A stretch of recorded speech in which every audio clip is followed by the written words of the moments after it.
మీ సంతాన కలను నిజం చేసుకునేందుకు ఈ రోజే 49 సంప్రదించండి 9390501418. ఎల్పీజీ గ్యాస్ సిలిండర్ మీరు ఆన్లైన్లో బుక్ చేయగానే డెలివరీ బాయ్ మీ ఇంటికి డోర్ డెలివరీ చేస్తాడు. డెలివరీ బాయ్కి మీరు టిప్ రూపంలో ఎంతో కొంత ఇస్తూ ఉంటారు. రూల్స్ ప్రకారం డెలివరీ బాయ్కి అదనంగా ఎటువంటి రుసుము ఇవ్వాల్సిన పని లేదు. మీరు చెల్లించే బిల్లులోనే డెలివరీ ఛార్జీలు కలిపి ఉంటాయి. అయినా డెలివరీ బాయ్ డిమాండ్ చేయడంతో చాలా మంది అదనంగా ఇస్తూ ఉంటారు. అయితే ఎప్పుడైనా ఆలోచించారా డెలివరీ బాయ్కు జీతం ఎంత ఉంటుంది, ఒక్కో గ్యాస్ డెలివరీ చేసినందుకు ఎంత కమిషన్ వస్తుంది, ఒక్కో సిలిండర్పై గ్యాస్ ఏజెన్సీకి ఎంత కమిషన్ వస్తుంది అనే విషయాల గురించి ఇప్పుడు తెలుసుకుందాం. గ్యాస్ సిలిండర్ ఇంటింటికి డెలివరీ చేసే కార్మికులకు ప్రాథమిక జీతంతో పాటు ప్రతి సిలిండర్ డెలివరీపై కమిషన్ వస్తుంది. ఇక గ్యాస్ ఏజెన్సీలు కూడా అమ్మిన ప్రతి సిలిండర్పై స్థిరమైన కమిషన్ ఉంటుంది. డెలివరీ కార్మికులకు ఒక్కో సిలిండర్ డెలివరీపై సుమారు 20 నుండి 30 రూపాయల వరకు కమిషన్ ఉంటుంది.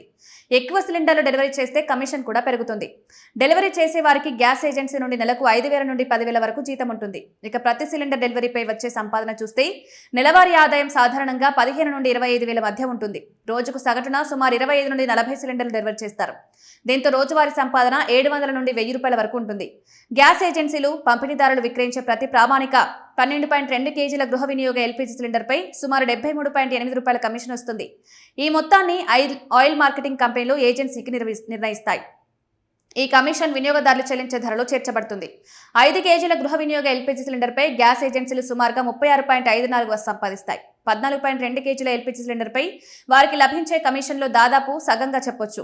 ఇలా గ్యాస్ డెలివరీ బాయ్, గ్యాస్ ఏజెన్సీలకు ప్రతి సిలిండర్ డెలివరీపై కమిషన్ ఉంటుంది. వినియోగదారుడికి సిలిండర్ ధరలు వీటిని బట్టి నిర్ణయిస్తారు. గ్యాస్ సిలిండర్ల ధరలు పెరిగితే ఏజెన్సీలకు వచ్చే కమిషన్ కూడా పెరుగుతుంది. అయితే ఈ నిబంధనల గురించి చాలా మందికి తెలియదు.